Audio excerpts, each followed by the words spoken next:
It's Slate Night, the Film Fan Podcast.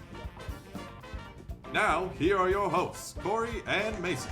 Hello and welcome to another episode of Slate Night, the Film Fan Podcast, the podcast made by film fans for film fans. As always, I'm one of your hosts, Mason Schmidt, here with my best bud, Corey Knudsen. What's up? If you're new to our show or one of our regulars, be sure to follow us, subscribe to us on YouTube. You can listen to us on any podcast platform you like. We also have a little bit of a TikTok presence, which is mostly ran by Corey, thankfully, because I don't have TikTok and would suck shit at that. But we're going to talk about movies, new releases, some film news, a lot of big developments with D23 going on this past weekend. And we also have a little bit of physical media releases to dive into as well. Not a lot of movie watching on my part as I've been renovating my basement, so this is going to be a very Corey-centered episode, thankfully. Boy. Yeah. It's just going to be me interviewing you, basically asking you about the movies you watched. But Corey, how you been? What are we drinking today? You know, we weren't going to drink this week, but if Brad Pitt's off the wagon, so are we, man. I'm saying that, and I love the outpouring of, like, I wasn't going to drink tonight, but now I saw that Brad is, and I don't want him to drink alone, and I'm like, all right, I like that. A little Kona Big Wave with Brad Pitt. Also pour one out for Tony Romo, I suppose, just... Why? And just, just Dewey. His Dewey? Okay. That's did something happen again? This past, whenever that came out, like a month ago or whatever it was, that's probably the best thing I watched was the body cam of him doing the test. Yeah. Fucking hilarious. He's, stretching before doing a field sobriety test. Incredible. And then they ask him if he's, had any head injuries, and you just see, visions of getting hit by DeMarcus Ware and, Jason Pierre-Paul. And he's like, you don't know who I am. You don't know what I've been through. I've had some head injuries. Yeah, I've had more than a couple. Yeah, fuck. So... I played for the Cowboys, but of course I got hit. Yeah, the Eagles fucking raped me, dude. Anyways, drinking for the fellas. But, I kind of got caught back up on some stuff this week. Last week didn't watch too much. Just the first Super Troopers movie. I'll talk about some of those in a second. But the big new release of the week, we had The End of Oak Street, which is coming from David Robert Mitchell, who did It Follows. Very good horror movie from... Fucking, I was going to say a few years ago. I think it's 2014. 2014, 12 years ago. Fuck. Don't like that. We got to stop, man. I don't know. Something's got to stop. Growing up? Time's got to stop for a sec. Stop aging. But I keep saying it ends with us when I'm talking about this movie. That's not, I haven't seen that movie. Instead of The End of Oak Street. I keep saying it ends with us. I would think The Last House on the Left or something. That's what I think. Or it just sounds like a horror movie title. Especially something that would come out in the 2012s with Jennifer Lawrence. I'm like, that fits. Yeah. End of Oak Street's kind of a generic title. Yeah. Anyways, I haven't even seen It Ends With Us. Is that the Blake Lively one? Yes, that was the Jacob Baldoni big skerfuffle and. The Justin Baldoni bullshit and all that adaptation. Yeah, whatever. It's not this movie. I don't know why the fuck we're talking about it. So thanks for tuning in. We're gonna talk about The End of Oak Street eventually. The End of Oak Street. We got Anne Hathaway and Ewan McGregor. They're a couple in the 1980s. And their neighborhood gets transported, basically, to prehistoric times. Dinosaurs come about, and them and their family are trying to survive with their two kids. I like the marketing for this. What I will say is that I wish they would have left out the dinosaurs in the marketing, which I get why they put it in there, because dinosaurs are a big draw. The Jurassic movies are very popular. But I would have preferred if they just kind of left it at, where are we? What's going on? Just seeing, the shot of, their neighborhood, cut off when, the road just stops. And, what is happening here? We don't really know. So I wish they would have left it there and then had the dinosaurs as kind of a surprise. But it's all over the marketing and the posters and everything. So, I had a good time with this movie. I saw it with my mom yesterday. She was like, it was interesting. It's fine. Which I was like, it's kind of the only new movie I haven't seen in theaters. So I dragged her to that. You didn't want to take her to Super Troopers 3? Yeah, no. I don't know if she'd enjoy that. And then I was like, do you want to see The Odyssey? And she's like, it's 3 hours. I'm like, yeah. But you gotta see it. Yeah. I'm doing the same struggle with my wife. I'm like, you want to go see Spider-Man? She's like, I do want to see Spider-Man, but not right now. It's also 2.5 hours long. I'm like, but it's good. And I'm like, do you want to go see The Odyssey? And she's like, but that's 3 hours. I'm like, but it's good. And you've told me you want to see these. Yeah. The End of Oak Street is a brief hour and a half. So that worked for what we were doing yesterday. But I had a good time with this movie. It wasn't as good as I had hoped for. Mason hasn't seen it yet, so I'm not going to talk about spoilers, really. But it really is, with it taking place in the 1980s, harkens back to the Amblin, Spielberg era very heavily in what it's setting out to do. Kind of the E.T., obviously Jurassic Park feels a lot like that. And I'm a sucker for that. I mean, I always kind of enjoy going back to that time and having people inspired by that. There's even a note at the end of the movie, David Robert Mitchell, his dad passed away, I think it was a couple years ago, and this movie's dedicated to him because his dad was a big fan of dinosaurs. Like, he loved that, so he kind of made this movie in memory of him, which is kind of cool. That's cool. And so I just had a good time with all of the kind of action sequences. I think that something that we talked about with Disclosure Day and Spielberg movies in general with his action is that it keeps building on itself, and like it's not one-dimensional in the action scene. So like you have, you know, this little fucking crocodile looking thing or whatever like in one room, and then you go to another room and they don't just run away. Like there's another one in there and there's another one up the stairs. So like it keeps building and adding layers to it. And so there's a lot of really good scenes. There's a big fucking snake that's crawling around in this movie that is just a massive boy, and he is just slimy. So a lot of great stuff. The dinosaurs, they also have feathers. You know, kind of historically accurate, you know, if you want to say that, I suppose. Yeah. People have said that about Jurassic Park for years. Like, why do they have feathers? I'm like, because they kind of look... kind of in Dominion? Yeah, they kind of added some... Some of them had feathers a little bit. Briefly. This one, they commit to it a bit more. They don't look bad, actually. Like, it looks pretty good. Most of the visual effects are pretty solid in the movie. And overall, just a good time. The performances are good. You're kind of anchored with the two lead performances there by Anne Hathaway and Ewan McGregor. The two kids, Maisie Stella and Christian Convery, their performances are fine. The characters just make fucking stupid choices, though, where I'm like, all right, I can put it aside for movies and like, all right, we need to advance the plot, but sometimes I'm like, just what the fuck are we doing here? Dinosaurs do have feathers. I'm looking up some photos. I just wanted to see kind of just for reference what they look like. Wow. Okay. Yeah. I guess supposedly in real life, I don't whoever know. the fuck, I don't care. Actually, no, I do care, because dinosaurs fuck. Like, there's like, you know, I'm a boy at heart and like, love trucks and guns and like American flags, Got a lot beer. of trucks and a lot of things. A lot of trucks, a lot of things. Like, you know, beer, guns, American flags, and like dinosaurs eating people. Like, that fucks. Like, I like that shit. That's pretty cool. So I like seeing... I think you were born out in the wrong time. You were supposed to be like a teenager in the 80s. Oh, absolutely. I always think that. And, like, if I would have seen Jurassic Park in theaters when it first came out, like, I would have went ape shit. I think that'd be your favorite movie to this day. Then. It's one of my favorites still, Yeah. so... but anyways, it's fun watching dinosaurs eat people and just tear up some fucking bad neighbors in this movie. As far as the negatives go, the movie's a bit uneven in terms of its tone at times. Like, it's kind of... A lot of times, especially in the setup, it is playing into that Amblin kind of stereotype of the suburban family, and then something weird happens. And... It does that well, but then at other times it feels like it's trying to subvert it, but it doesn't fully commit to it. And so it feels like a weird kind of mismatch that they were going for at times. And also, this movie is produced by J.J. Abrams, and he didn't have a lot of creative input here, but just with a lot of movies he attaches himself to, a lot of the times it's the mystery box thing of the mystery of it, and the premise is really interesting, but it doesn't fully deliver on that. And this movie kind of does that same thing, where they talk about how this neighborhood transported to the fucking Jurassic or Cretaceous period, whatever the fuck it is, and it's a cool premise, but they don't really do enough to dive into it more. Where I'm like, I would have liked to have gotten a couple more answers about what's going on here. So that's kind of a common criticism of some of Abrams' produced or directed projects. I think it's some of the performances are a little over the top at times, or like it feels like they're cranked up to 11 when it doesn't need to be. And I don't even know if it's necessarily the actor's fault. It just felt like what they were trying to go for in this movie. But I mean, it's a fun time. I was actually pretty excited for this one, and it's a little bit disappointing, but it's still a good time. I'd give it a solid B, probably. Okay. And I think it's a pretty, like, crowd-pleasing movie, I would say. Like, I think families can go and watch this and be like, it's a fun little romp, fun little dinosaurs chasing, you got the family, kind of a weird little angle to it that differentiates itself from Jurassic Park strictly, where it has this kind of interesting premise to set it up. Yeah.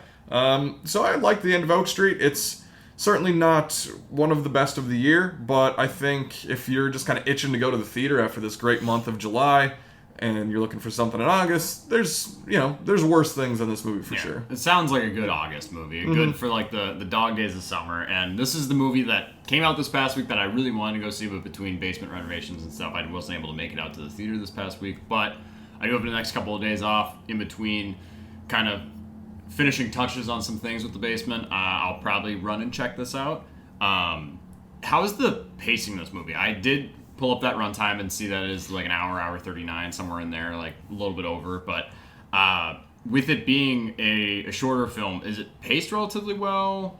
How's it go? I thought so. Yeah, I mean gets into the premise pretty quickly, which I appreciated. Like there's a little bit of setup with the neighborhood, and Anne Hathaway and Ewan McGregor are having some marriage problems, so they're kind of navigating that. They don't really like dive into that as much as I had hoped. Like it's kind of surface level as far as that goes, but taking a lot of inspo from Spielberg then. Dinosaur movie with parents with marriage issues. Oh, okay. Yeah, very heavily inspired by that Amblin era. So I mean I think it's solid. I wish they would have made more bold choices and like really committed to the weirdness and going for some more dark things. There's like one thing that happens in the movie that I'm like, oh fuck, like that's, if they stick with this, like that's cool. Like I respect that. And then it doesn't quite hang around. Again, I don't want to spoil anything, but I do want to ask, because before we started recording, you mentioned that you wouldn't be surprised if I didn't like this movie. Yeah. And without spoiling, or if you can do it without spoiling, is there any reason as to why you think I might get annoyed by this movie? I think dumb characters could be one thing, and just choices they make. And I think just kind of what I said too, of like not fully committing to the weirdness and kind of playing it safe a lot of times, where it toes the line of like, are we going to subvert this 80s thing, which could be a really cool angle to go with, but then it just kind of goes for the more conventional, like, dinosaur creature feature romp. Okay. So, I don't know. I'll be curious to see what you think of it. I don't know. It's solid. I think it's good, just not quite as good as I had hoped for. It's an interesting movie coming from David Robert Mitchell. Granted, I have not seen Under the Silver Lake, but I've heard that movie's a really like kind of out there, almost like neo-noir thriller of like Andrew Garfield and a lot of weird shit going on. It Follows is a great horror film, like you mentioned, so it feels interesting to go into more of like, not necessarily that this is an action movie, but more of a thriller family drama almost. So I'm excited to see how that plays out. And granted, we do have What They Follow coming out sometime soon here to follow up to It Follows. So I'm excited to see that. But I'm excited to check out kind of his expertise outside of the horror genre in terms of this film. I think there's moments in this movie where it felt like David Robert Mitchell, like that was his idea, but then whether it was like studio or like something else where they're like, we need to like tone it back and make it more accessible or family friendly. So I'm like, there's nuggets in here that I think you could have expanded on. But even with the product we got, I think it's still pretty fun, and I had a good time. A lot of the action, like that's the standout here, is just a lot of fun chases through the streets, through houses, all that kind of stuff is really fun to watch. Like I said, dinosaurs fuck hard. I like seeing that. I'm a dude, so Dude. It's great shit seeing a fucking Allosaurus just fucking. What is an Allosaurus? I don't know much about dinosaurs. I wasn't a big dinosaur kid. Oh, dude, I fucked with dinosaurs, man. Like, I had books. How do you spell Allosaurus? I think it's just a couple L's. I got it. I was spelling it right, and then it gave me the recommendation, so I got there. I'm pretty sure it was in there. But yeah, there's like a big velociraptor with a weird nose, kind of? Yeah. Oh, it's got like big, a little... Yeah. Okay, a little wingtip brow thing. Yeah, no, it's pretty freaky looking. So... Yeah, I don't know shit about dinosaurs. So I'm still excited to see this, but I'll let you know kind of how I feel, and then I'll likely talk about it next week. That's probably why I relate to like my 7-year-old nephew really well, because we can like talk about Ninja Turtles and dinosaurs and trucks. If a kid wants to talk about like Ninja Turtles or Power Rangers, like that was my shit when I was a kid, or Spider-Man to a degree too. So yeah, I want, when me and my wife start trying for kids, I hope I have girls, but if I have a boy, he better like the shit that I grew up on. Otherwise, I'm gonna just be like, here you go, this is what you get to play with. Everything else is off limits. All the stuff that you want, off limits. Everything I liked as a kid, that's what you get. I'm gonna be such a good influence. I know you're gonna have a boy, and me and him we're gonna go raid the He's town. gonna need some good masculine kind of influence in his life, because he's not gonna get it from me. So he's gonna need someone to kind of help lead him down that path, because otherwise I'm gonna have my brothers have to move in with me just to make sure the kid turns out all right. Oh, it's gonna be Uncle Corey's coming over. Oh boy, Allie's gonna be like, no, get the fuck out, get out. Go to a ball game and get up to some hijinks. Some hijinks. They know I'm all about the hijinks. Speaking of hijinks, Super Troopers. I started watching I watched the first movie last week, and I said last week that I like that movie, and it's never been the most funny to me, but I enjoy watching these characters. I finished watching through them this week, watched the second movie for the first time, came out in 2018, and in this one, they go up to Canada because they're in, like, Vermont, but then they find out that through some, like, land agreement or some bullshit, that Vermont extends into Canada. Yeah. So then they, like, it's extended and they're gonna, like, start running this new highway patrol up there, and they have to kind of take over this Canadian town and all the Mounties up there that are, like, doing the patrol and shit. So you get the whole crew back, the Broken Lizard crew. You got Brian Cox back, who is just my favorite part of all three of these movies. He's fantastic. Him lashing out is always perfect. It's great. Just shut the fuck up, Farva!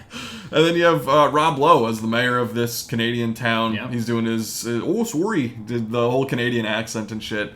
This one was pretty fun. I mean, I had a good time with it. Again, it's not, like, the most funny to me, but I just like being with these guys. I said it last week to you, kind of like the Jackass thing, where, like, just guys that have been doing comedy together forever. You can feel the love, you can feel the connection between them. And chemistry. Yeah, all the chemistry that they have in their comedic bits. One of my favorite bits from this movie is that they find all these drugs around on the border, and they're trying to figure out what they are, so they each, like, take one, and one's, like, speed, and one's meth or some bullshit. And then Thorny, he takes one that it's called Flova Scotia, which is like a female sex pill. And he just starts acting like a woman throughout the whole movie, where he's just really moody, and he can't drive and misses turns. And everyone's like, what the fuck is going on with you, dude? And he's like, I don't know, I'm just, like, really sad right now. I don't know.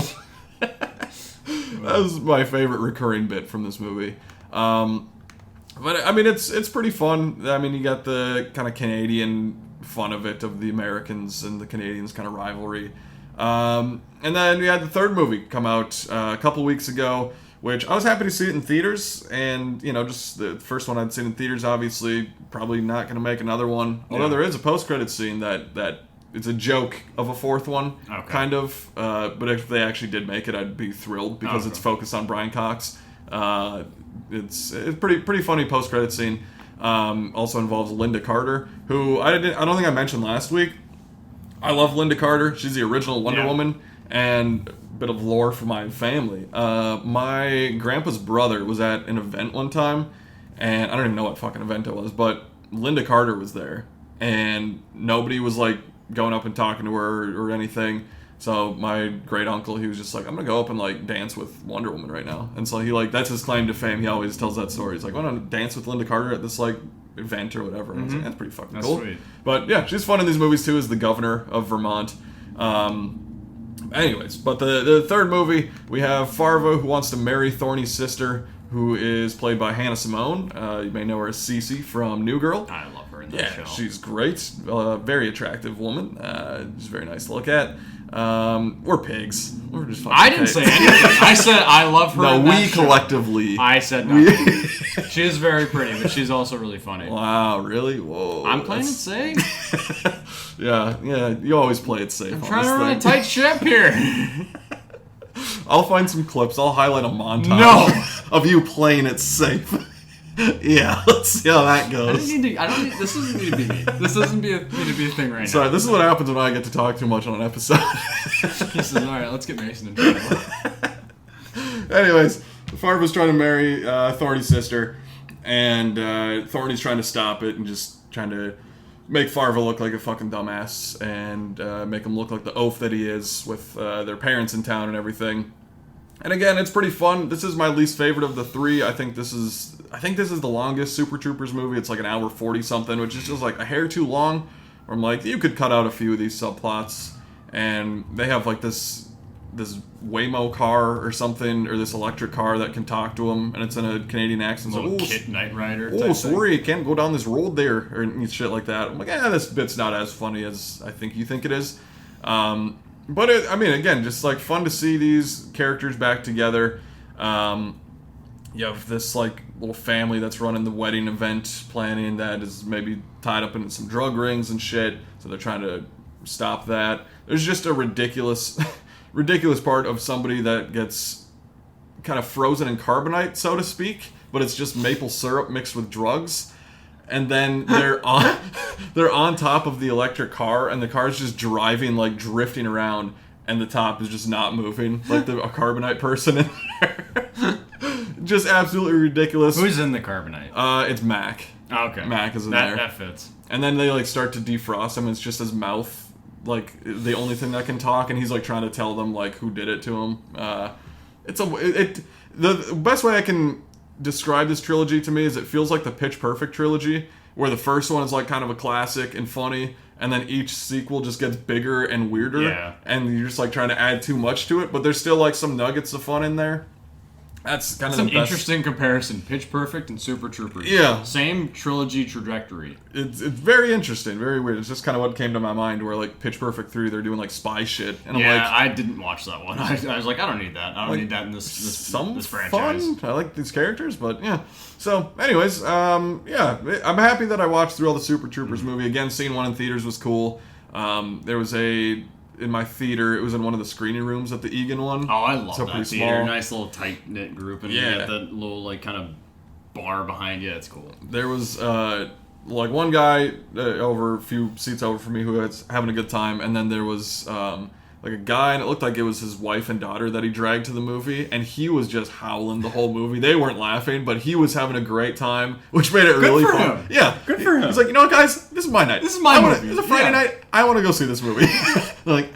He's like, this is the first movie I've seen in 16 years. I want to go see Super Troopers 3. And he was having a great time. That helped the experience for sure. Because I'm like, you know what? Yeah, it's this type of movie. Even if, again, I don't laugh through all three of these movies that consistently, I had a good time watching them. And if you like the other Super Troopers movies, go check this one out. It's not going to be in theaters for that much longer. It was already like very limited showtimes in the second release week. But I had fun with it. How would you rank the Super Troopers films? I feel like I kind of know where you would go. I'd go 1, 2, 3. Yeah. But if I had to rewatch one, I might go 2 actually. Yeah, 2 is pretty fun. Like, I just like the plot of that one. Yeah, 2 was a COVID watch for me. Like, I missed it in 2018, then in 2020 when all this shit started getting locked down, I was like, all right, I have movies that I missed out on that I would like to watch for the first time. So Super Troopers 2 is one of those. And I remember really enjoying that one. It doesn't really compare much to me to the first one, just because I have a lot of nostalgia for that one. How was your viewing? I meant to ask you this earlier. How was the theater for End of Oak Street? It was pretty busy, which was Good. nice. I actually forgot to mention that when we were there, I went to see this with my mom, like I said, but they were selling popcorn buckets for like super cheap, just like older ones from this year. Leftovers. So I got this little Disclosure Day one for the audio listeners. There's a little like window to see through to like the poster in the popcorn tin, which is pretty sweet. Yeah. It was like $4, which is pretty sweet. Yeah. And they had like a Masters of the Universe one, which like they were pretty cool because it was like the old cartoon look to them. Oh, okay. Too bad the movie was shit. Yeah, too bad the movie's fucking ass. Yeah. But they had like a Lobo one right on there. But again, too bad the movie was not great. Yeah, good popcorn bucket. Yeah.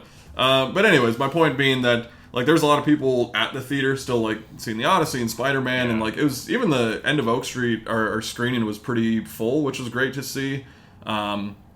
There's nobody being loud, which was great. Nobody on their phones, which normally you get out of the cities a little bit and it's a bit more civilized. Yeah. So yeah. I mean, aside from when we went to see Spider-Man apparently in Plymouth, and you and was it Aiden were having an issue because you guys could see over that little like railing bar of people in the very front row on their phone, which I get. Like, if you're gonna sit in the front row, there's very little things to do because you're getting a weird kind of view of the movie. But also, just stay off the fucking phone. Like, just if you're not gonna watch a movie, don't be here. It was so infuriating. It's like you've got to realize that like your flash is going off. Everyone can see you. Hundreds of people back here can see. You're in the front row. Fuck that person. Yeah. Speaking about Spider-Man, the only movies that I was able to watch this week is because I have a TV in my basement, and I had it just running on Disney Plus while I was doing some work in the basement, peeling off popcorn ceiling and stuff, which really sucks.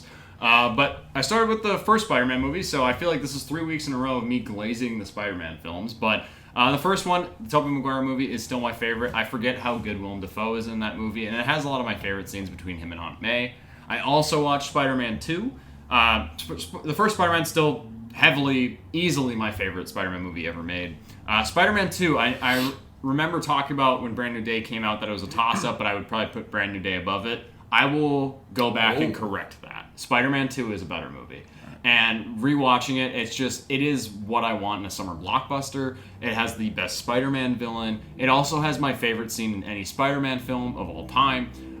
where he goes to help Aunt May move, and there's little boy Henry helping move stuff, and Aunt May kind of has like a little moment with Peter where she's like, "There's a hero in all of us," and like it brings you hope and it makes you hold on a little bit longer. And that scene is one of my favorite scenes in almost any movie, honestly. And I think there's just so much great Aunt May in that movie that it works. And I think that's the first time we get to see Peter struggle with his powers, and then we kind of get that in some later films too now. But Spider-Man 2 is just so perfect. And that train sequence, obviously, is talked about heavily. It is, I think, the best Spider-Man action we still have gotten. I love Spider-Man 2. Alfred Molina as Otto Octavius is sensational. And I love, like we mentioned, I think, in previous weeks, that in No Way Home, they're able to kind of keep some of his sympathetic qualities in that character, and he wasn't just a straight-up villain. So, yeah. My ranking, if I was to go back and correct it, it'd go Spider-Man, Spider-Man 2, then Brand New Day, likely. I did rewatch The Amazing Spider-Man as well, which, again, I forget how good that movie is. I really like that movie. I have a lot of nostalgia. I saw that in theaters. I went into the theater. Granted, I was maybe 12 or 13, I forget. Was it 2012 that Amazing Spider-Man came out, or 2011? Did you go in with a Spider-Man costume on? No. I think I told you what I wore. Or maybe I told my wife, but it wasn't great. I was a frumpy little kid. Didn't know how to dress. Didn't have a lot of like charisma or any sort of charm to me. I went in wearing flip-flops, black sweatpants, a purple V-neck, and a fedora. Dogs were out, and I was wearing a fedora. And I thought I had that shit on. Like, I thought I was like, I'm gonna get talked to. The Amazing Spider-Man. Some girl's gonna see me and she's gonna want to chat me up based on how I'm dressed. I was so close to being like a Hello Kitten person, and I'm so thankful that I had 3 older brothers to bully that out of me. But yeah, anyways, The Amazing Spider-Man. Happy to rewatch that. I think we've talked about it in the weeks past. That Gwen Stacy, Andrew Garfield, Peter Parker, kind of that dynamic is the strongest aspect of these two movies, that Andrew Garfield got to star as Peter Parker. But I think the action's great. I am in the minority in terms of I love the suit from The Amazing Spider-Man so much. I like it more than the Amazing Spider-Man 2 suit. I like it a lot because it's so different. A lot of people make the joke of like, oh, the basketball texture. I'm like, yeah, I don't give a shit. I like it. I think it's just something so different from what we'd seen prior with the Tobey movies, so I really like that suit. I like the action. I like the story with Kirk Connors and the Lizard. There's some of the aspects of like your parents and what they were up to, and I'm like, I remember when they were marketing this movie, it's like the untold story or like the mysterious past, and it's just like they don't really answer anything. They just kind of present it. And then the second one, they still like they unpack it a little bit, but it gets really covert. And I'm like, it doesn't really work for me. I don't know what's going on here. But The Amazing Spider-Man, I still really enjoyed watching. And then a movie I feel like I've argued for liking the most of the trilogy that it's in. I rewatched Venom: Let There Be Carnage, and I remember when that movie came out, I was a manager at a movie theater near us. And everyone was going to see this movie, at least in our theater. And I was like, oh yeah, I'll go check it out. I really like the first one. It's a pretty decent, like, popcorn, like, kind of dumb movie, but it's fun. And I thought Venom: Let There Be Carnage was the best. And after we saw Last Dance, I was like, Venom: Let There Be Carnage is my favorite of this trilogy. Rewatching this movie, wow, was that tough. That is a hard movie to watch. It is, like, none of the humor really hits. No. The direction's pretty bad. Woody Harrelson's trying his best, but he's also doing way too much. I don't need Shriek in this movie. Like, there's a couple of jokes of, like, when they're at the church and, like, their big climactic battle and Venom shows up and he's like, oh, shit, that one's a red one. He's big. Yeah. And he's, like, afraid. And it's like, okay, fine, but it's a very clunky, not great movie, and it thinks it's funny and it thinks it's edgy and it's not. And there's that weird, like, little animation sequence they do with Cletus Cassidy as well, where, like, they talk about his upbringing as a kid, because Eddie Brock is, for some reason, the only one that gets to interview Cletus Cassidy about the horrible things that he's done. There are moments in it, and then, like, there are moments that will be like, okay, it's getting better. And then there's Carnage being a tornado in a fucking prison. Yeah. And I'm like, what is going on right now? So, it's very comic booky, and it's not good comic booky, I feel like. So it was a hard rewatch, and it has definitely maybe retroactively go back and be like, all right, the first Venom is the best one, and then they get progressively worse. Not that Venom: Last Dance is like really bad. Honestly, quality wise, it's probably a better made movie than Let There Be Carnage, but I have more fun with Let There Be Carnage than Last Dance. But rewatching that movie, I was like, ooh, I remembered liking this, and it's no bueno. This is not a fun time. So I remember it came out at like in 2021 in like the fall, which was like Dune Part 1, No Time to Die. Everything's starting to come back out again. Like, it's pretty exciting, but I was like pumped because Andy Serkis was directing. I'm like, okay, which what do we now got? Gives me pause for Hunt for Gollum. Yeah, I'm like, I haven't seen his Mowgli movie. I haven't seen Animal Farm. Neither of us. I think everyone who saw Animal Farm wished they hadn't. So Right. No, it's Tom Hardy is the single thing that makes those movies watchable. Yeah. His commitment to that Yeah. of being like, this is fucking stupid, but let me go for it. That's great. A couple notes just on Spider-Man. Spider-Man 2 specifically, one of maybe my favorite scene from that movie is right after that train sequence when New Yorkers take him into the train and he has his mask off, which is great. And kind of brings up something that I forgot to mention in our Brand New Day review, which is the scene at the end when Punisher brings Spider-Man into the hospital.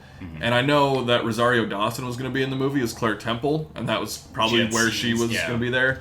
I wish we would have gotten a scene that either explained or showed like the hospital staff seeing Peter Parker without his, or Spider-Man without his mask on, and being have like, them react to it. have him be like, we're not going to say anything. Yeah, this or isn't... or something like something along that explained whether like they hit his face when he went in or they did that, because I think that could have been a really good kind of similar moment to do. Yeah, it's another good like, oh no, we rally behind you, dude. We don't Right. need to share this because that's not going to bring you anything good. Like that's only going to make you more vulnerable. So I love that scene, and then the kids bringing him the mask of like, we found something. Yeah. And it's just so sweet, and they're like, thank you, Spider-Man. And it's so good. And I love also, it's so New York, but when he's on the front of the train, he does have his mask on, and he the first attempt is just like jumping down, putting his foot on like the train tracks and trying to stop it, pops back up. Any more bright ideas? And he's like, yeah, I got a few. And it's just like, dude, I'm trying to help you. It's like, yeah, fucking nice Spider-Man. Like, hey, what the hell, dude? It's like, we've got a mechanic octopus after There's a us. lot going on right now, buddy. Fuck you. I love that line. It's always so funny to me.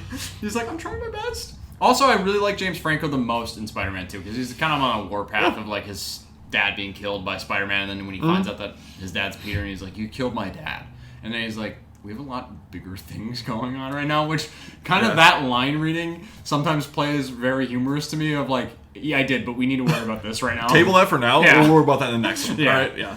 But I also, like, sometimes when I watch that scene, I'm like, I like how stoic, and he's like, we need to lock in. Like, Mary Jane's, as she is in every one of these movies, is very vulnerable and is likely going to die if we don't kind of intervene at some point. So, but yeah, Spider-Man 2 is just so excellent. To touch briefly on The Amazing Spider-Man, I've defended both of those movies for a long time. And to speak on kind of the Mary Jane thing, like I love Kirsten Dunst and Tobey in those movies. They're great. But my favorite like romantic relationship in any Spider-Man movies through the three actors that we've had is between Gwen and Peter. I like it more than Peter and MJ and Tom Holland stuff. And I just like that Gwen is actually like very smart. And like she's actually going to school in like the second one, or like going to college, whatever it is. And she works for Oscorp. She's an intern at Oscorp. So she's like very smart and like very capable of doing things. Even if she is like needing to be saved at times, like that's a part of it. And I think that they do a really good job of incorporating her into the action of the Amazing Spider-Man, because like while he's trying to put a handle on the lizard and try and track him, he's also like on the phone with Gwen, and he's like, we need to find this kind of cure that he's like concocting at Oscorp, like, and he's like trying to guide her through the stuff. She's doing the sciencey stuff. Yeah, she's assisting, and I'm like, oh, we never really gotten that with Mary Jane, like, which isn't like a knock on Kirsten Dunst. It's more just on like the handling of the character in the Tobey Maguire movies of just like, well, she's just kind of the damsel in distress all the time, right? And she's an emotional foil. Yeah, she's just an actress. Like, it's just like, all right, whatever, that's fine. But I think that I'd probably agree with you that I think the Gwen Peter dynamic in the Amazing Spider-Man films is probably the best of any we've seen. I do really like, and it's not like the romance connection, but I think I like MJ in the recent run the most in Brand New Day, which is when they're not in love with each other. And I think there's more cool stuff done with that character then. Because in the John Watts trilogy, they kind of like, it feels kind of inconsistent a little bit. They're like, she's really weird and out there and dark and like kind of awkward. And then she kind of slowly gets better throughout the trilogy to where she's just, in the third one, just kind of Zendaya. And I'm like, okay, like that's fine, I guess. But I really like what they did with her in Brand New Day. But overall, I would say the Gwen and Peter stuff in the Amazing Spider-Man trilogy, or duology, I'll say. And I need to admit, I was telling Corey, which I think my ranking would likely still stay the same for the bottom half of my Spider-Man films, but I'm starting to come around a little bit more to The Amazing Spider-Man 2, which is something that Corey and I have argued on a lot. But after rewatching it, if it wasn't last week, the week prior, I think it was 2 weeks ago, it's kind of sat with me better, and I almost want to rewatch it again, even though I don't like Dane DeHaan's Green Goblin, which again, not his performance, it's just the writing of that. Yeah. And there are stupid things of like the teeth coming together on Electro, and like there's little negatives and nitpicks to have, but overall it's a decent enough Spider-Man picture, and you get some good comic booky stuff. Paul Giamatti's Rhino's performance isn't great, but like it's just, I don't know, it still overall, I don't think we've had a bad Spider-Man movie. Like I think they've all been at least okay to exceptional. So I have to award Corey for pushing me on that as much as he has in the years leading up to this to make me really sit down and try and rewatch this movie with a more unbiased view, and I think he's a little bit more right on that one than I am. You know, and I realize fully that I've been in the minority for a long time. Yeah. Like, people hate these movies. I think I would agree that I don't think we've had a bad Spider-Man movie. I think a lot of people would disagree. Like, I think a lot of people hate Spider-Man 3 and both Chasm movies, probably. I don't get the hate ever for the first one, like the first Amazing Spider-Man. There's some little, like, kind of things I could do without, but I think still, at worst, it's like a 7 out of 10. I or think 6.5. And maybe this is starting now, but I could see even more so in the years coming ahead of a prequels type thing happening for the TASM movies, where people have some defense for it. Have some defense. There is some revisionist history, especially with the prequels, where it's like you didn't always think that. No. But I mean, I to shout out, like in the Amazing Spider-Man movies, I actually really like Martin Sheen and Sally Field as Ben and May. Like even Martin Sheen's great power, great responsibility speech, so he doesn't say it directly. Yeah. I really like that. I like their dynamic. I like Sally Field as Aunt May. I think she's like a perfect Aunt May. You know, if you're not going to go the hot Marissa Tomei route. Yeah. Like I just really like their relationship. I love, again, just the Gwen and Peter stuff. Even, especially in that first movie when they're just flirting in high school. And Martin Sheen's like, "Oh, she's on your computer." He's got you on his computer. And Peter's like, "No, I don't." He's like, "You have me on your computer?" I took a photo of the debate club or whatever it was. He's like, "Oh, bummer, you don't." And he's like, "Hey, would you want to and we could also maybe." She's like, "Yeah, we can do that."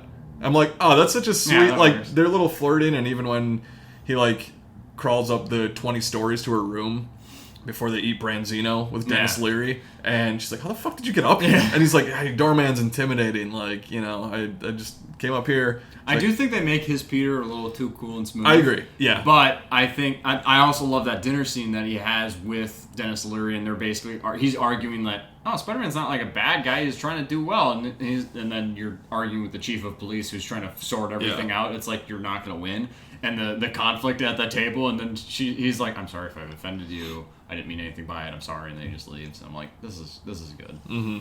No, I have always enjoyed these movies, and yeah, we'll see in coming years if they kind of age well, if you know how they kind of how history treats these movies. It's always interesting to see that.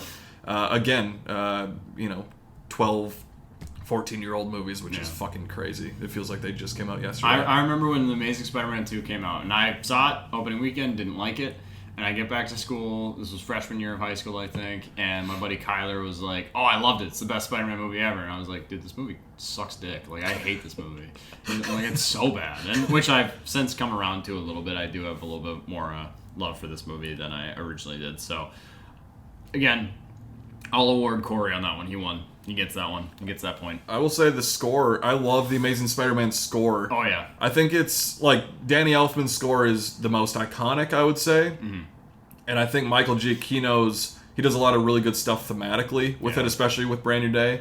But to me, the Amazing Spider-Man one is the most heroic of the three. Especially, like, just that opening scene of TASM 2 when he's falling. And, like, it's dun, dun, dun, dun, dun. I'm like, oh, this is getting me pumped up. Like, this is, like, you're a hero, dude. You're a superhero. So, I think there's a lot of good stuff in those movies. If you haven't watched them in a while, I'd give them another watch through. Oh, James Horner composed Amazing Spider-Man. Okay. Yeah, that makes sense. Yeah, the first movie, and then Zimmer did the second with all the people. Yeah. So, anyways, that's we'll probably talk more about Spider-Man in the coming weeks. Just as with the way my life has been going for the past month. Yeah, you'll watch Venom and Venom: The Last Dance. And no, we'll continue I can confidently tell you, I will. Craven, I might rewatch. That'd be a fun rewatch. Not a good movie. I'm not going to try and say it's worth watching again. But Madam Web, I kind of want to buy the Steelbook too. I saw a clip of it where it was. Is it Ezekiel Sims is the bad guy? Something like that, yeah. He comes into the diner and it was just like Sydney Sweeney getting fucking offed in the diner in this movie, and he just like claps her head on like the edge of a bar stool, and it looks like her neck snaps, but she's fine. And I was just like, oh yeah, this movie's bad. I should watch this again. I have some enjoyment out of that. You know what? I'll give it to the Sony Spider-Verse. Rest in peace. All of the movies in the Sony Spider-Man universe are so bad that they're good. Yeah. Well. So bad that they're fun to watch with a few drinks in you. They're an okay watch. Some of them are an okay. There's like so much bad and so much weirdness in all of them. What do you think is their definitive worst one? I think Morbius, man. Like, that one's so boring to me. Morbius is very boring. But even there's like the Matt Smith dancing where I'm like, you're giving it your all? Yeah. Him as a villain kind of worked in that. I was like, that's fine. Maybe not worked. He was the best part. He was giving it his all. Yeah. Speaking of Matt Smith, House of the Dragon Season 3 just finished up last Sunday, which I'm a big Game of Thrones fan, big House of the Dragon fan, Knight of the Seven Kingdoms. Also check that out. Emmy-nominated show. It's fucking awesome. But yeah, House of the Dragon wrapped up its third season this week. Really enjoyed this season. I think it is a little bit of an improvement over Season 2. We didn't spend as much time in Harrenhal as last season, which was nice. I mean, we still had some time there, but Damon was there for like fucking 6 episodes last season. This episode, the finale, had everything you want from it. Big battle at Tumbleton, dragons flying everywhere. I know you haven't seen it, so a lot of these character names and things aren't going to mean much, but there's basically it's the Greens against the Blacks, the two families that are kind of fighting for the throne. And there's this guy named Ulf the White, who is just kind of a greasy guy who wants to go to the pub all the time and just drink, but then he becomes a dragon rider. He's got some Targaryen blood in him, so he gets a dragon. And he's kind of playing both sides a little bit. He's a little fucker. And he has just... a little fucker. He is... Like, he starts off on one side in this episode. Nobody can find him in the beginning of this battle because he's just shit-faced and he's just in, like, an outhouse or something. And he starts off on one side. He's just mowing down dudes with a dragon. And then at a certain point, he's like, you know what? I'm actually going to torch the other side as well. He says, you said something bad to me before. I'm going to torch you as well. So he... On second thought, fuck you as well. Yeah, also fuck you. So Ulf is very funny in this episode. Ormond Hightower is a great little villain, kind of a Ramsay Bolton type. He has... I don't want to like spoil too much, I suppose, if people haven't seen it, but... I thought you were saying for me, and I'm like, I'm not No, yeah, for anybody that hasn't caught up on it yet. But he has a very satisfying ending to his character. That's what I'll say. So the whole battle is really fun. Dan Fogler has popped up in the season, who I really like. He was in Fantastic Beasts and Where to Find Them. He's kind of the sidekick friend. The funny guy. Yeah. I love him. He's been in other stuff too, but I really like Dan Fogler. He's the master of coin. And he basically comes in, and Rhaenyra, who's played by Emma Darcy, who is great in this season. She is Emmy-worthy. I think she was nominated for the first season, maybe. But she is incredible in this season, and she kind of inherits the Iron Throne, and she comes in and they don't have any money, and she's like, I can't deal with this, I need a scapegoat. Dan Fogler, you take the heat on the fucking money here. And he's like, what the fuck? It's okay, I'm gonna get like a nice little house out of this, but like I gotta fucking deal with this now. Gotta fuck. There's a great scene where Aegon and Aemon come back together as brothers. Aegon has one of my favorite line readings of the year in any scene. It's hilarious, and a lot of people have been making memes about it, which is funny too. But yeah, Rhaenyra has some great speeches in this episode as she's trying to basically go over the like High Septon and become the queen, because they won't anoint her because Aegon's still alive. So she's like, I just make me the fucking queen. And they're like, we can't. And she's like, well, I'm gonna force my way in there. Pause. I kind of, not to be like I zoned out because you're talking House of the Dragon, No, but I'm looking at some of the new releases we'll talk about in a minute. Happy to chime in on Force It In. Oh, I'm glad that's what you... That snapped me in. I was like, what are we talking about? There we go. Anyways, a good finale. A good season overall. I think the first part of the season is really strong. The back part of the season are really strong as well. The middle chunk got a little slower at times. Still good. And if I had to rank the seasons, it would be 1, 3, and then 2 for House of the Dragon. But yeah, season 4 is going to be the last season that's coming out in 2 years. They've been pretty consistent, like every 2 years, which for a show of this scale, I'm fine with. Even though Game of Thrones came out every year, so it feels like you could probably do that, but whatever. House of the Dragon, really like it. Check it out if you haven't seen it. The other show that I didn't know if I was going to get through all the way this week, but last night I got back from hanging out with my mom, watching the Vikes preseason game, seeing End of Oak Street. It was a great day. Yeah, good day, yeah. And then I was like, I got some time. Like, I was like, how many episodes is Tire season 3? Like, how long? Like, they're 20-minute episodes. Is it 8? How many? It's 12 episodes. Okay. They're all like 20 to 25 minutes. And I was like, it was like 8 p.m. and I'm like, I can get through 4-ish hours of Tires right in a row. And so I did. I watched through all of Tire season 3. For you, I don't know if I could sit that long watching that. I love Tires. So. It's great. This show and Ted are two like actual comedies. Yeah. Like comedy shows. Like I love The Bear. I've sung that show's praises. I love Widow's Bay, but they're not like comedies. They have comedic elements to them. I still need to watch Widow's Bay strictly for the lighthouse keeper that you talked about. Garrett. He's so funny. But like these shows are like just like The Office or a Parks and Rec, where it's just like it's comedy with drama moments mixed in, but it's strictly comedy. Yeah. If you're not familiar with Tires, it's Shane Gillis and Steve Gerben. They're buddies in real life. They have a podcast, or Shane and Matt McCusker do, and Steve Gerben hops on there a lot. And then they made the show about basically The Office, but in an auto body shop. And it's so funny. It's so good. It's so just bingeable and watchable, and it's just the sexual humor. So if you're one of our family members that's listening to this and you don't want to hear some crass jokes in the next few minutes, you're going to hear them. You wrote down lines. I wrote down lines from this, as I tend to do, because it's like, I can talk about the plot lines of Tire Season 3, but like, who gives a shit? It's just they're in an auto body shop. So some of my favorite lines, I guess kind of as an overview of the season, Steve Gerben, what's the fuck is his character? Will. He plays Will, and then Shane. He just plays Shane. Good. They're kind of taking more responsibility at the auto shop, and him and Thomas Hayden Church, who is fantastic in this. He plays Shane's dad. I love this song. Love this song. I'll start with one quote from him, because Shane is like Shane Gillis in real life is just kind of playing himself in the show, which I love, and it's perfect. But he's just always like just tossing out jokes left and right. And he says one, I don't remember the specific joke, but he says it to his dad, played by Thomas Hayden Church. And Thomas Hayden Church is like, I don't understand that joke, so you don't get to enjoy it. It's like, I'm not giving you...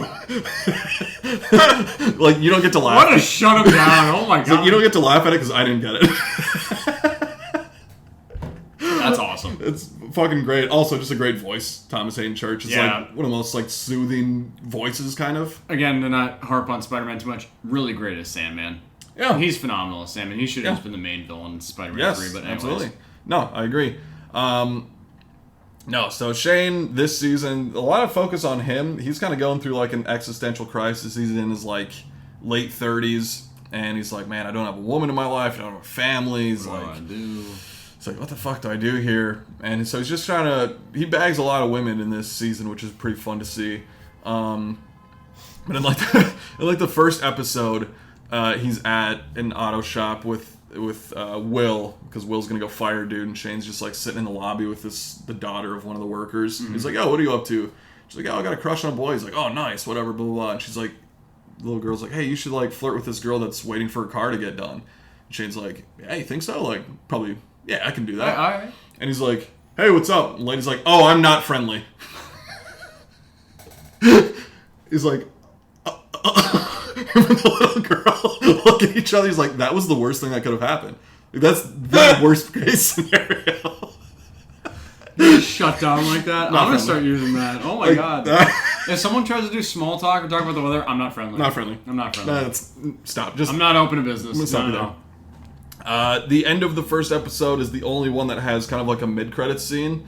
And it's a little flashback to 2021, which I think was when the first season came out, or like I'll check it. Close to there, maybe, or like when they first started working the shop, at least. And it's one of the guys. I forget his name, but he died in the first season underneath a car. But he was like talking, and it's like 2021, or it was January 2021. Movies, or the first season came out 2024. So it was 24. Would have been a couple of years after when they started working at the shop in this fictional. Yeah. Yep. So it's like January of 2021, And this old guy, he's like, yo, I'm going to have to take the 6th off. Like, I'm gonna have to leave for a little bit. And Shane's like, oh, what are you doing? He's like, let's go to the Capitol. I'm going to kind of go there with some boys. We're going to get our guns. We're going to go down in a car. And we're going to, like, fucking show him who's boss. And Shane's like, yeah, fucking get in there. And dude's like, do you think we can, like, get in there? Like, do we have to have a tour? He's like, you don't need a tour. You're fucking paying for that building, dude. Get in there. Fucking go in that building. And dude's like, yeah, fuck yeah. Shane's like, yeah, you got a lot of vacation time stacked up because you're probably going to be gone for more than a couple days, probably a couple weeks after that. He's like, yeah, dude, I built up vacation. I'm ready for this. It's fantastic. I'm immediately going to go home after this and start the season. Yeah, I think that's the first episode if I remember right. That's awesome. It's a great joke. We're going to need a couple weeks. Probably a couple weeks vacation after that. You're going to use that all up. There's also, like I said, Shane is bagging a lot of women in this season. One, Lucy, who he has in his phone as Lucy the Lib. Because he goes and he meets her at a bar, and then they go back and they have sex. And then he wakes up in the morning. She has, like, My Body, My Choice posters all over the wall. He's like, nah. He wakes up and he's like, fuck, damn it. Fucking liberal agenda. And then he's like, yeah, I'm actually probably going to get going here. Yeah. And she's like, oh, you don't want to, like, stay and hang out? He's like, nah, like, you're young and liberal, and, like, I'm old and I have a gun, so I'm not going to hang around. We're not going to match. Sorry. But look at it. Good for him being mature about it. But, you know, Lucy does come back in this season, and she's kind of a fun character. Then he goes back to the shop, and he's talking with O'Connor back there, and he's like, yeah, dude, I had sex last night. And he's like, oh, fuck yeah, that's fucking awesome. He's like, I don't think I'm going to hang out with her again, because she's kind of a, you know, liberal, whatever.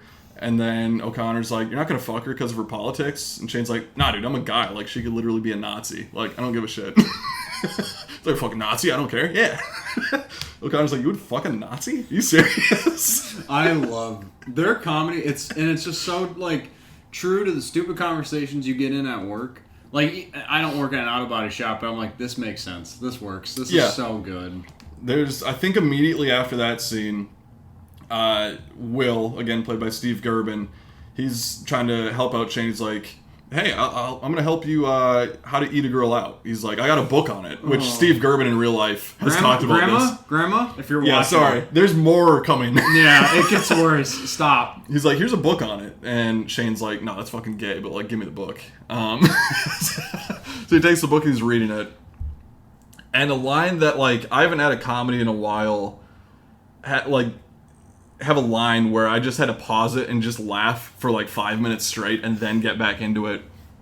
But Shane's reading the book, and Steve comes up. He's like, "Hey, is it helping?" He's like, "It's a good, pretty Shane. You're learning stuff from the book." If we were gonna boil it down, you'd definitely be more Shane. I'd be more Will. Out of these characters, you do a great impression of Shane. him. It's too loud. Yeah, it's too loud. You learning stuff from the book, and he's like, Shane's reading. He's like, dude, there's so much weird shit in here. He's like, this is literally like a Nazi manifesto of, like, eating a girl out. Like, it's so weird. He's like, what is this, like, Mein Kampf? I don't know if we can say that.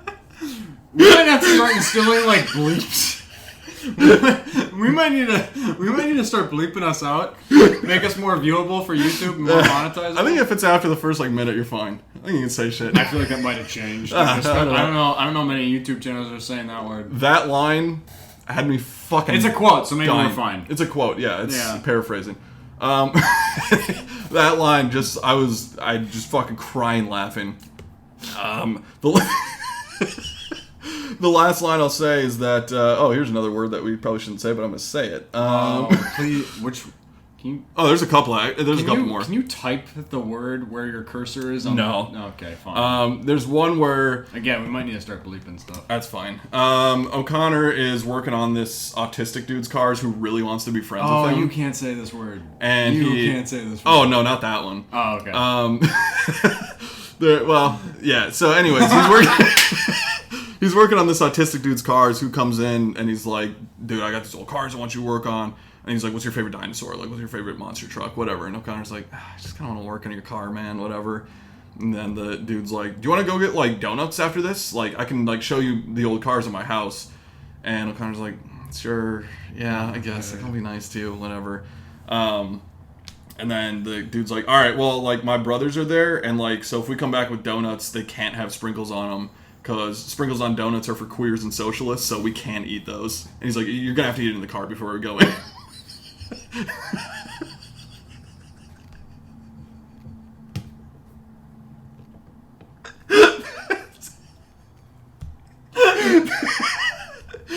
This shit is just so fucking good.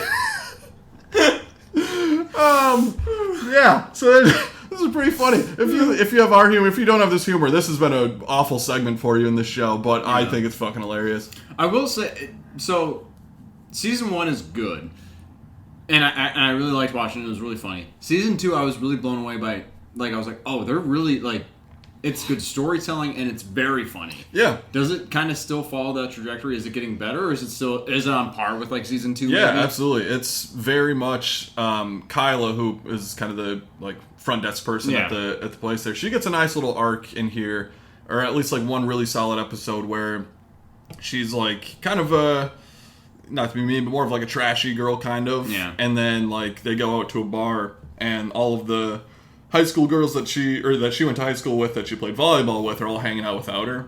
And then all the guys are like, yeah, fuck you guys. Like, fuck your onion rings. We're going to pour beer on them. Like, they're soggy now. And then Kyla's like, hey, like, that's really fucked up that, like, you guys didn't invite me to this, like, volleyball reunion thing. And she's like, I may not be, like, as pretty as you guys or whatever, but she's like, that actually really fucking hurts. And then Shane and O'Connor and her go back to the Valley Forge Auto, to the tires place, and they're just like playing volleyball and drinking back there, and they're just having a great time, and she just like sits down and starts tearing up when they're there, and she's like, these are my true friends, like, they're always here for me, we fuck around with each other, but like, it's that type of stuff where like The Office did that really well, where it's very funny, but you have moments where you're like, oh, this is actually sweet amidst all this racist humor, which is fucking great. So there's a lot of good stuff in there. And you know, you got the Italians back every time they come. Every time that they come into the store, Shane's like, no wops up front, keep them out. We can't fucking have them here. I don't think we could say that. And the FBI's tracking the Italians, so they're always popping in with their walkie-talkies and shit. So. Yeah, man. I mean, I can't wait to watch it. It's so funny. Like, I was already excited. You've sold me even more on this. I was like, do I watch the whole season? And I'm like, maybe I'll watch through half. And then I just kept going, and I'm like, nah, this is just fucking rip. Why not? Throw a Jack's Pizza in. Oh, it's great. And also, Thomas Hayden Church starts dating this woman named Bonnie, who is like very spiritual and witchy and stuff. Mm-hmm. And like, they go to some like. Allie just logged on for the first time to ever watch it because of that statement. Yeah. Thomas Hayden Church is like sitting there with all these people, and they're like doing meditative yoga, and they're like, does anybody need pillows? We only have 2. And he's like, people don't mind, I'm gonna take both. And as everyone's just being quiet, like very zen, and he's just like, what the fuck is going on in here? This is stupid. So, Tires, if what we have described and the jokes that we've made sounds like it's for you, then check it out. You're going to fucking love it. I really love this show. It's, again, one of my favorite comedies. Mm-hmm. I understand that, you know, racist and dark humor is not for everyone, but for us, at least, works very well for me. This show is like one of the, like you said, the most like consistently funny comedy I've seen on TV in a while, which... It's great, and I was really surprised by how good season 2 is and how much of an improvement. Not that the first season wasn't good, but I'm like, oh, like there are like those moments you're talking about where we can get serious a little bit. So I'm excited to sit down and watch this, and I'll probably hit at least those first couple episodes later on today. Fuck yeah. And submit my wife to watching it with me. She's like, can we have she was like, can we have like a day, because like I had my father-in-law staying with us, we're working on the basement, and then we had a wedding yesterday, so we haven't really had a lot of time, or a lot of downtime between me and my wife. So I was like, yeah, I can come back home, we can have a nice quiet day. It's like, all right, well, that's gonna have to get shirked a little bit. We're gonna watch a little bit of Tires. Fuck yes. And maybe she'll like it. I don't know, I think I maybe put a episode of season 2 on, and she was like, oh, this is the show you watched? And she was like, oh, okay, I get it. And I'm like, do you like it? She's like, I get it. I'm like, oh, that's not okay, fine. Yeah, all right. Yeah, that's all right. What is that? The only show that I've started watching, which doesn't, it feels like I haven't started watching because I started at the wrong time. My brother was helping us do the electrical work. My brother Austin, who is AG, he is the best. I love him. Having him help us do the electric work in my basement. Also, he's really good at it. So it was just like, wow, I get to watch my brother be really good at something that he loves doing. It was really cool. But he was like, you need to watch Reacher, which is a show I've always had like some Same with like the Jack Ryan show on Prime. Yeah. I'm like, I think I would probably like it. It'd probably be like decent enough viewing. My father-in-law was over. He took that recommendation to heart. He had seen the first 3 seasons. He's like, yeah, I'll start season 4. So we sat down. I watched at least with him the first episode of season 4, and I was like, yeah, I'm kind of hooked on this. I can get into this. Not that it's like the best storytelling. Not that it's like a True Detective type or The Wire or Sopranos for you. But I'm like, this feels like good, kind of casual viewing that I'd be invested in. So I watched the first episode of season 4 of Jack Reacher, or just Reacher, sorry, and I really liked it. So now I fully suspect that I will probably start from the beginning, and start watching through that show in the coming weeks. So Tire season 3 and a little bit of Reacher for me this week, and catching up on End of Oak Street is what I have to look forward to. So I'm really excited.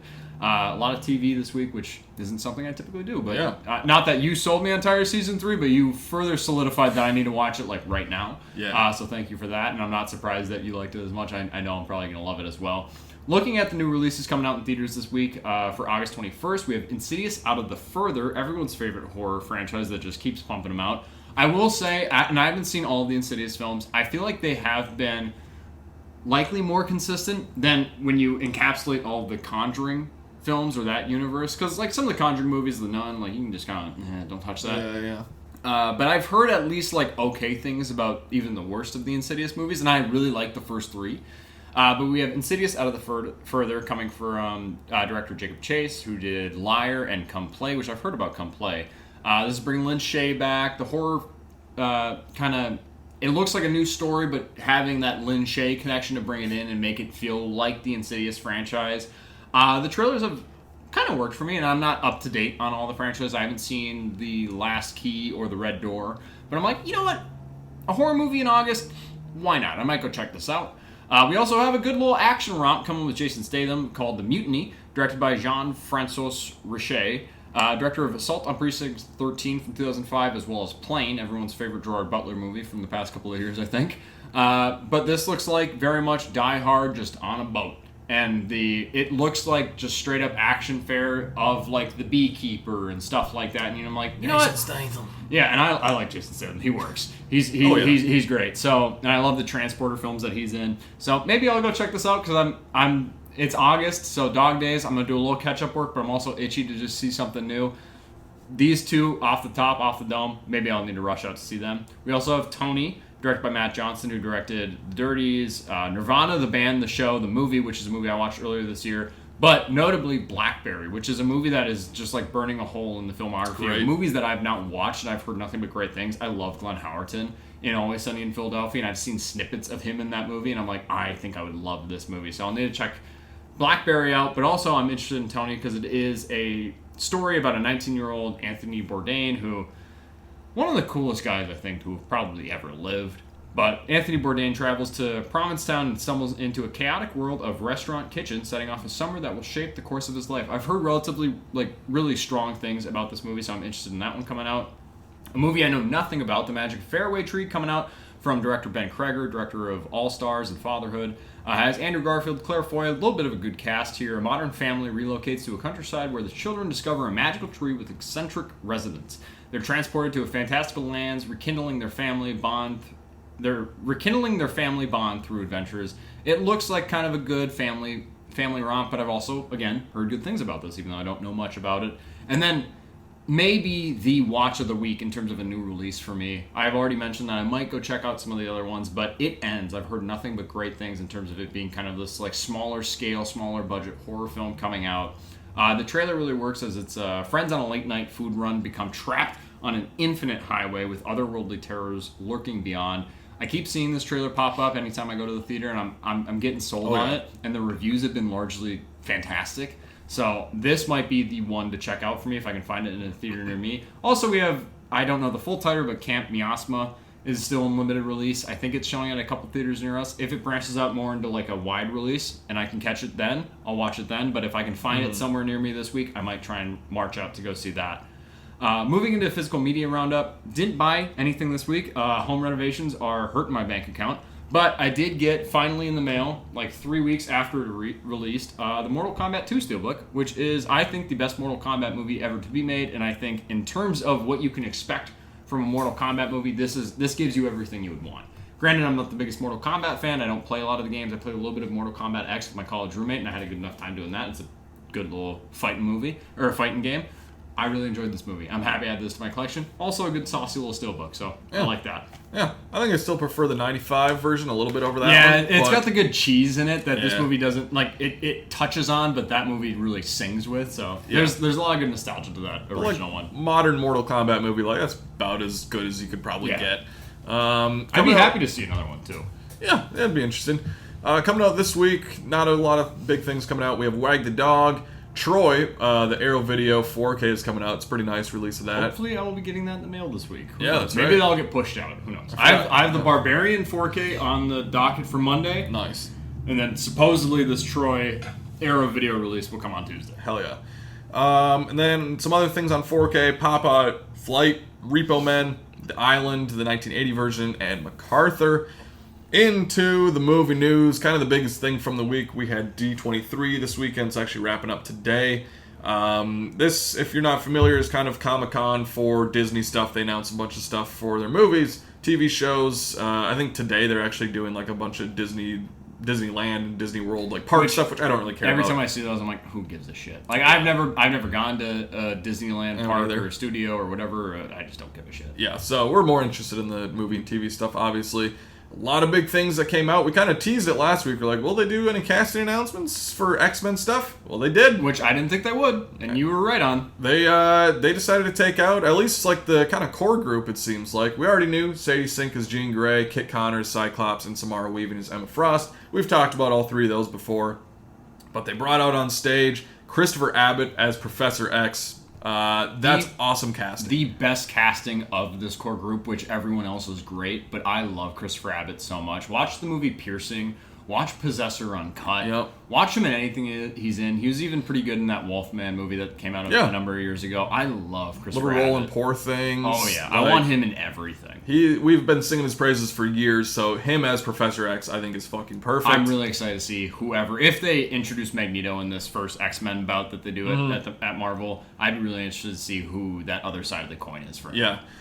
We also had the hottest star on the planet right now, Indy Navarrete, as Rogue, which I'm down for. I know a lot of people have been like, oh, she's just like the hot name. It's just the, like, you know, big actor right now. I've said this. And it reminds me of like the Pedro Pascal for Reed Richards, but I'm also really excited. I'm very excited. Just seeing her, the layers to her performance in Obsession is like, yeah, she can do this. Like, it may not be like, oh, that like looks like Rogue initially, but I'm like, makeup, wigs, costume. Like, we can get there. Like, I think her performance can really drive this and be great. Not only that, I've had so many, with the wedding and all the people I've been seeing over the past week with the home renovations and stuff going on in my life, I've had so many people that aren't movie people coming up to me being like, I watched Obsession. That girl is amazing. Right. And it's just like, it's so nice to see people that aren't like big movie fans, but people are like being exposed to movies that have been really gangbusters this year and just have nothing but praise for it too, and be really excited by movies. And not only that, by a new up and coming actor with Indy Navarrete. I think she definitely has the chops to be Rogue. I'm really excited to see it. I got kind of too attached to some of the fan castings that were kind of rumbling around of like Odessa Azion and stuff like that. And I was like, I would have liked that, but also I have no doubt that she can crush this role. Yeah, Kaylee Spaney was kind of in that conversation too. Yeah, which and I would have loved that still too. could be cast as somebody, for sure. Maya Boyd is cast as Storm, who's very kind of an unknown actress. I think she's on Broadway, and I think only like one credit on IMDb from what I was looking at. So I kind of like that too, of these unknown people coming in, and we could see her star just rise in the next few years if she's really great. I love the age demographic that they're going for too. Yeah. With like, you establish your Professor X of what is the height, what is the age maximum for this new up and coming cast for the X-Men, and I think that they're really filling out a good group. Similar to like the Apocalypse era, the Dark Phoenix. Like, I liked a lot of that cast too. So I think that they're doing a good job at kind of keeping it more current so we can kind of grow with these characters a lot, and I'm really excited. Is it Jake Schreier? Jack Schreier? Jake Schreier, yeah. Jake Schreier Yep. coming in to direct this. I'm like, I have faith in you after Thunderbolts and everything else that you've done. So this is really running out to be a great cast. Yeah, and then we have the villain, Adam Driver, coming in as Mr. Sinister, which is awesome. His announcement was great. Yeah, his little video that they did there was funny. He's like, I'm playing Magneto. Oh, wait, not Magneto? Mr. Sinister? Gotcha. Yeah. Okay. But I think that's perfect. That's been something for years now of people wanting him to be in the MCU. I think this is a great role for him to be in. A great villain for him to be, too. Yeah. So this is a really exciting thing, just seeing the cast. I think they all, like, met each other for the first time. On stage. Like, for the most part, kind of there, which is very exciting. Hope we'll see if we get castings for Beast and Wolverine, Magneto, Nightcrawler, like all Gambit, all kinds of stuff, maybe in the future, maybe in other movies. We'll see what happens, or just bring Channing Tatum back and just have him be Gambit. I'd be fine with that. We'll talk about it in a second, but we've seen a little trailer, stuff in the first Doomsday trailer and now in the second one where I'm like, yeah, I just love you as Gambit. This works for me. He's great. You deserve it. You finally get to be it. Well, speaking of that new Doomsday trailer, we did get another one just a couple weeks after the first official trailer came out. We both agree that this is the better of the two. Mm-hmm. This one kind of I like the voiceover with Sue Storm, and really gives you kind of dialed in on what this movie's about with Doctor Doom. She's like, he was our friend, he was a good person, and then something terrible happened, and he's just snapped. Like, he's broken, he's different now. And you really feel it, even just like the eyes of behind the mask that you see in the shots in this trailer are really good. And then you just get more of our heroes, and you get more of Thor. And it's just, I think, a really solid trailer. And I wish this would have just been the main first trailer. I like the relying on the Fantastic Four connection, and also getting a lot of Pedro Pascal as Reed Richards being like, what did you do? What is going on? And I really like that. I do worry about what they hint at his motives being, because I'm like, this feels too much like just like Wanda Maximoff, like I want my dead family back, or like something was taken from me and now I'm pissed, so everyone has to deal with it. But this trailer works a lot better for me, and it really does sell Doom as a big, imposing threat, whereas in the first trailer we had Thor telling us it was an imposing threat. Now I'm like, okay, I get to see some of it. Mm-hmm. Yeah, you get to feel it now, which is great. So it was really good. I know, again, we weren't at D23, so we can't cover everything, but Chris Evans and RDJ and Haley Atwell came out on stage and kind of teased that, which was fun to see. I'm really interested to see what her role is in this film, too. Like, how big of a role we're doing Captain Carter again, or like how we... When she show up in Multiverse of Madness? Was that... I think it was Captain Carter. That's Captain Carter. Yeah. So I don't know if she's there, or if she's just in that like house scene at the beginning with Steve Rogers. We'll see. We also had the first trailer for Vision Quest, which is the next project in the MCU, the one right before Doomsday. It's coming out on October 14th. We have the kind of closing out of the trilogy of WandaVision, Agatha All Along, and Vision Quest of these characters. And we get, we'll have some more White Vision in there. And we have James Spader coming back as Ultron in kind of a human form. Pretty cool. Yeah, I like Ultron as a villain. And James Spader's vocal performance is really great, but getting to see him on screen in the MCU now, I'm like, all right. Yeah, Peepaw. Like, that's fun. I like that. There's also, like, at D23, I saw a lot of people, like the reviewers and fucking influencers or whatever bullshit, got to, like, walk through, like, a part of the, like, TVA that was, like, broken down and shit. And then walking through some of the, like, Vision Quest things, and there was... Like, in the trailer and in that kind of setting there, they had a tease for Jim Hammond, who, if you're not familiar, is the original Human Torch, and we kind of saw, like, a little kind of Easter egg of that in the first Captain America movie at the World's Fair thing. So I don't know if that'll be, like, a big part of it, but it was just kind of an interesting development to come out of that trailer and everything. Mm-hmm. So this show could be cool. I mean, I love WandaVision. I think that's one of the best shows that they have done. I think most people would probably agree. And Agatha All Along is actually pretty good too. Like, it's I wasn't excited for that show, and then I also think that's one of the better shows, I would say. So to have this closing out the trilogy, and also kind of after this, they're like, all right, we're gonna cool it on live action series now. Great. What everyone's been kind of asking for, just slow it up. You're giving us too much homework, and not all of this feels necessary as well. Right. Also, if you notice the light flickering, one of my... Actually, two of the bulbs. Two of the bulbs are out, or maybe three. I don't know.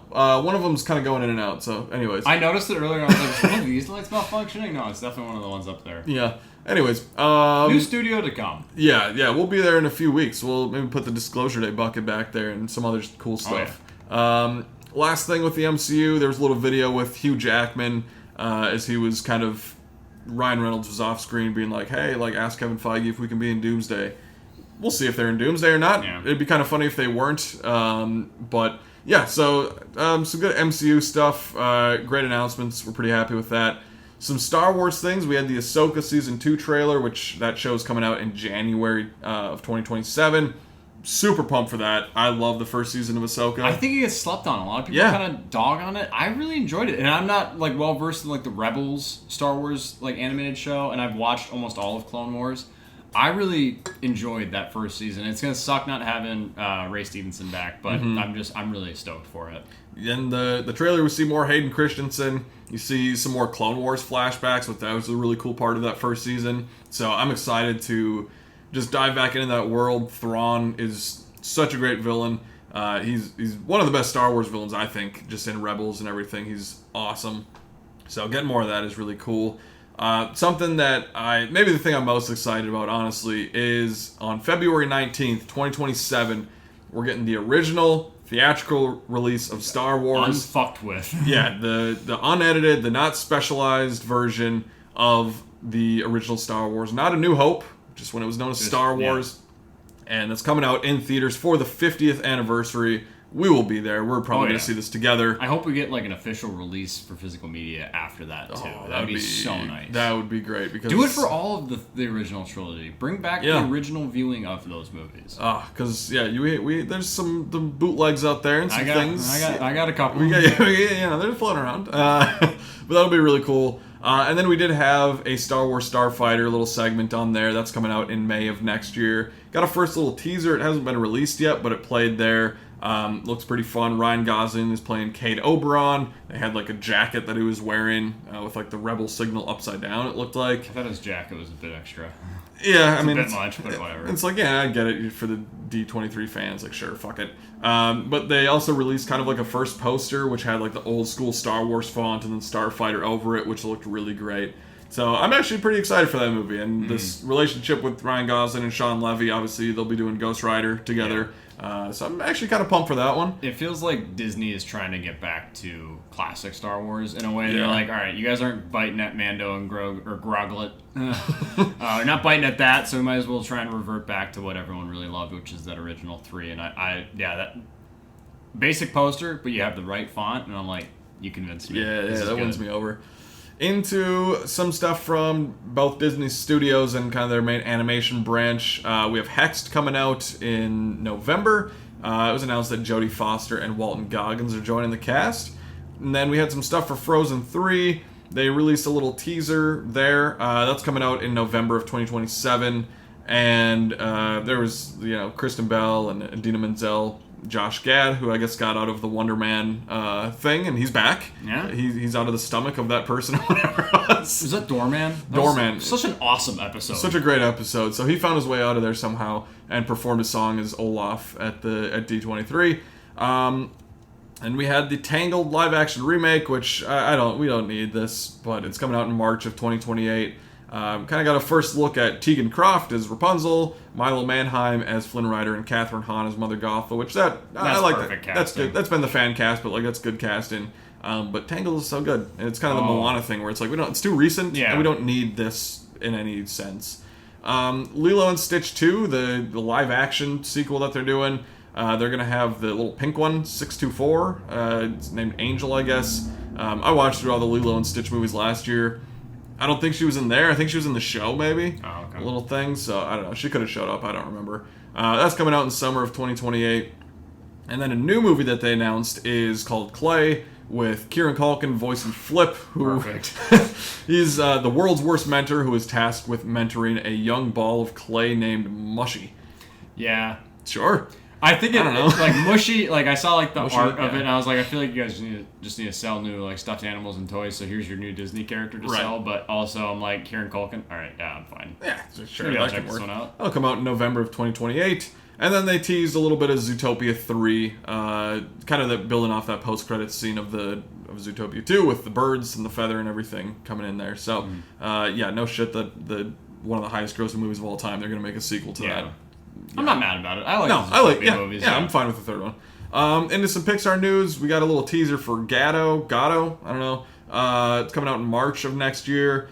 which is the cat movie with Mark Ruffalo. I'm not a fan of cats, but like, I can't wait for this movie. the animation looks cool, Yeah. and like the cat mafia, that kind of intrigues me. That's kind of funny. So I'm relatively excited for that.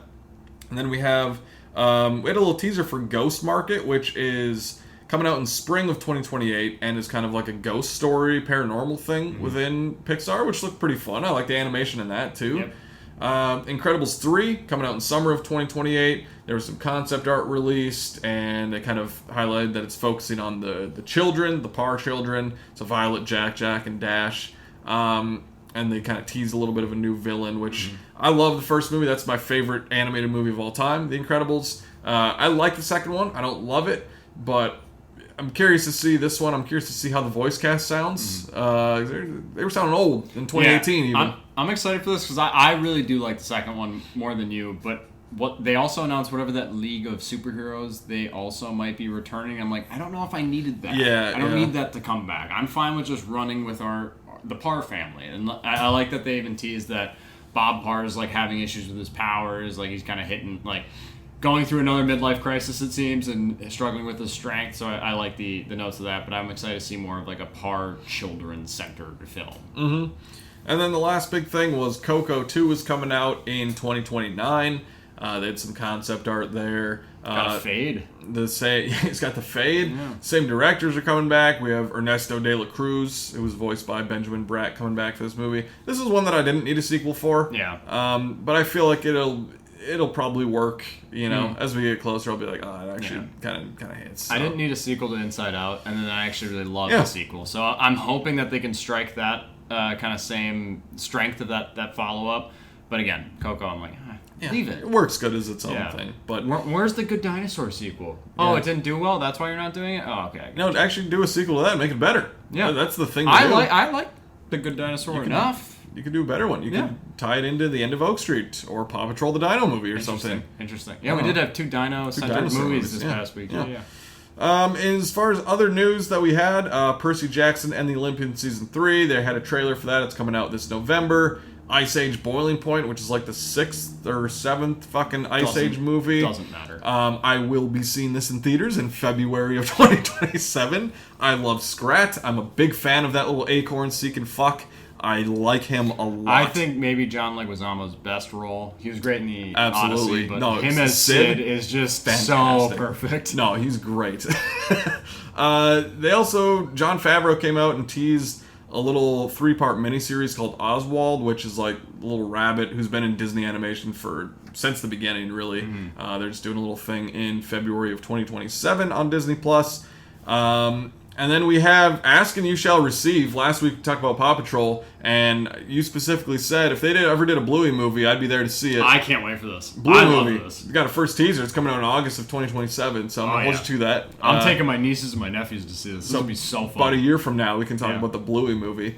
And then we had a little teaser for the new Simpsons movie, which is, I think it was just The Simpsons 2 before. It's coming out in September of next year. It was a kind of fun little thing of like Homer chasing a baseball with a bunch of people. Again, not like officially released, but just footage that I saw from there. So good thing for Heidi Stang. She'll love that. Oh, Heidi, our friend Heidi is just stoked. She loves Spider Pig from the first Simpsons movie. She's gonna be stoked. We should probably try and see that with her. She would be really stoked. Cool. So, anyways, a lot of big D23 announcements coming out this week. A lot of fun. A lot of toys that they can sell in the next few years. Aside from the X-Men casting, what was like your favorite development? All right, let's just say outside of Marvel, what was your favorite? Marvel?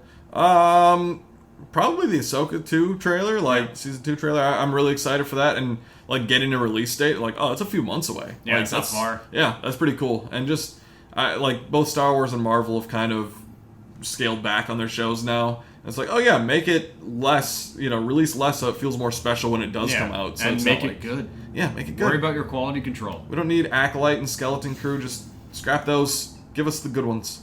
Yeah, I'm excited about those when they come down the line. And yeah, the Bluey movie for me. Ask and You Shall Receive. That's awesome. So I can't wait for that.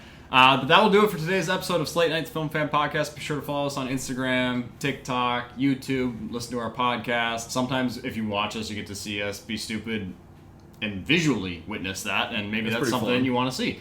But in film, it's not just about what's on screen; it's also about who's next to you in the theater. For Mason and I at Slate Night, that's a wrap.